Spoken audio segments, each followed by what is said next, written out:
Hey everyone, welcome back to our Cannabis in 5. I'm your host, Shad Dales, presented by Dutchie. Earnings season is here for the cannabis industry, and it's setting up to be a quarter where fundamentals, not hype, take center stage. Today, we're going to preview what to expect from Q2 2025 results for U.S. MSOs and Canadian LPs. The insights are coming from a new report by Pablo Zuanic, arguably the most recognizable analyst in the cannabis sector and the founder of Zuanic and Associates. So with that, let's break it all down, including margin pressures, key state trends, company standouts, and the signals that investors should be watching right now. So with that, let's get into it. Let's first start with U.S. multi-state operators. According to Pablo Zuanic's latest preview, Q2 revenue growth is expected to be modest, with median sequential growth projected at just 1.7%. These are not exactly eye-popping numbers, but in this environment, it's not about big top-line numbers. It's about tight execution, margin control, and market positioning. So here's what to watch. First, Trulieve. They're expected to post a strong quarter with solid margins coming from Florida and additional support from its Georgia operations. Next up is Verano. It's feeling the heat from price compression in mature markets like Illinois and New Jersey. Then there's Cresco Labs. They continue to focus on cost control, and Zuanic notes that they could show improving EBITDA through consolidation and efficiency. Now we got Green Thumb Industries. They stay margin leaders, though revenue growth is likely flat. Still solid contributions from Maryland and Minnesota help. The next multi-state operator is Curaleaf. They're dealing with slower U.S. growth and restructuring noise, but the international narrative, especially in Europe, is keeping them in the conversation. And finally, Ascend Wellness. They could post upside thanks to its Pennsylvania and Ohio exposure, but margins remain under pressure. So the theme here,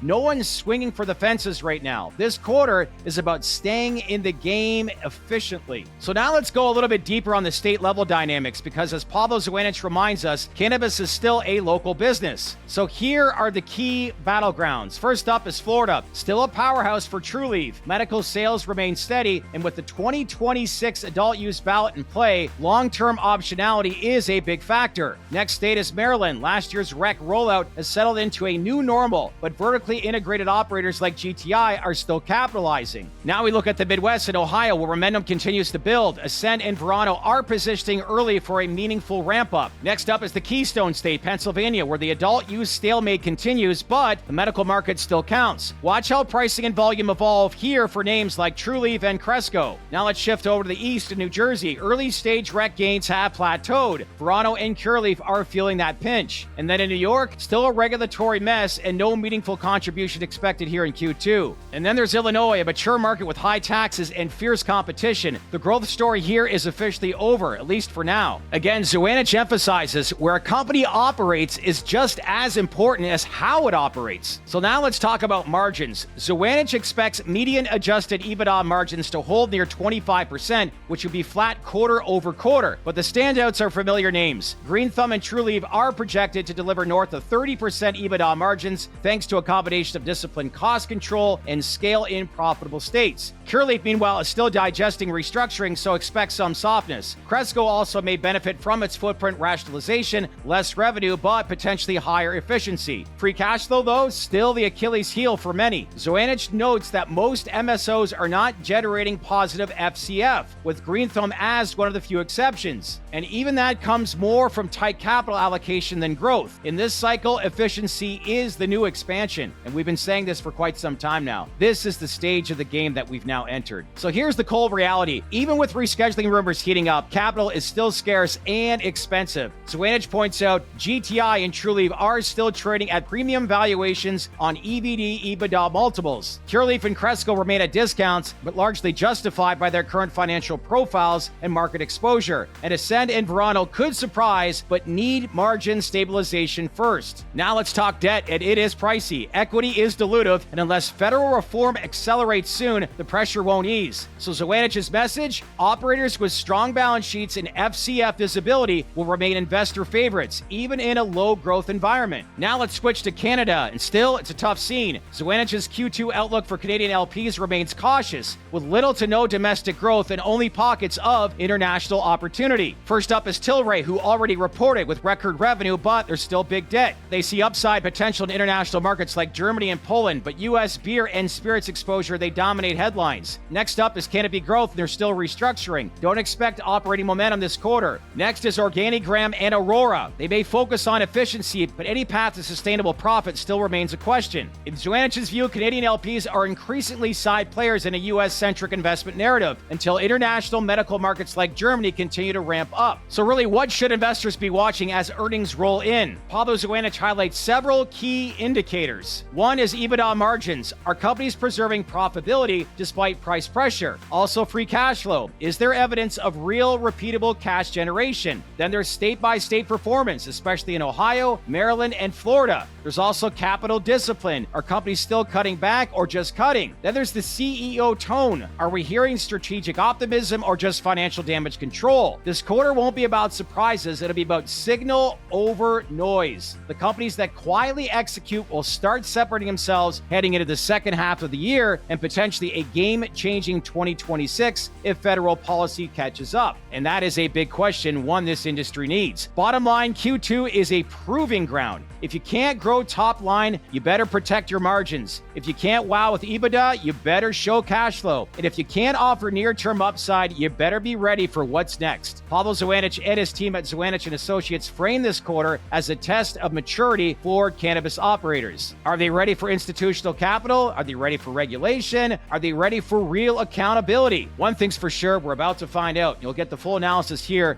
at the TDR Traded Black podcast and in these Cannabis in 5 episodes. Before we wrap out, a big shout out to Dutchie. If you're still managing your dispensary with spreadsheets and siloed tools, you're leaving growth and probably some sanity on the table. Dutchie's platform integrates point of sale, e-commerce, compliance, and payments into a seamless system. Again, they're trusted by over 6,500 dispensaries, handling more than $22 billion in sales annually. So whether you're scaling a regional brand or just trying to make payroll and stay compliant, Dutchie helps you grow smarter. If you want to learn more, visit business.dutchie.com to learn more. So here we go. Earnings season is upon us. Lots to learn here and really how this industry will mature and really move forward at the back end of 2025. If you like this breakdown, as usual, as I say, give this video a like, smash on that bell for all notifications, and leave your comments below and let us know what you'll be watching during this earnings season. Love to get your feedback. In the meantime, that's it for now. And here we go, everyone. Earnings are coming out here today and for the rest of the week and into next week. So a lot to basically cover here at the TDR Traded Black podcast. So make sure you stay connected. Enjoy the rest of your day, and I'll see you next time in our latest Cannabis in 5. I'm your host, Shad Dales. Thanks again for watching.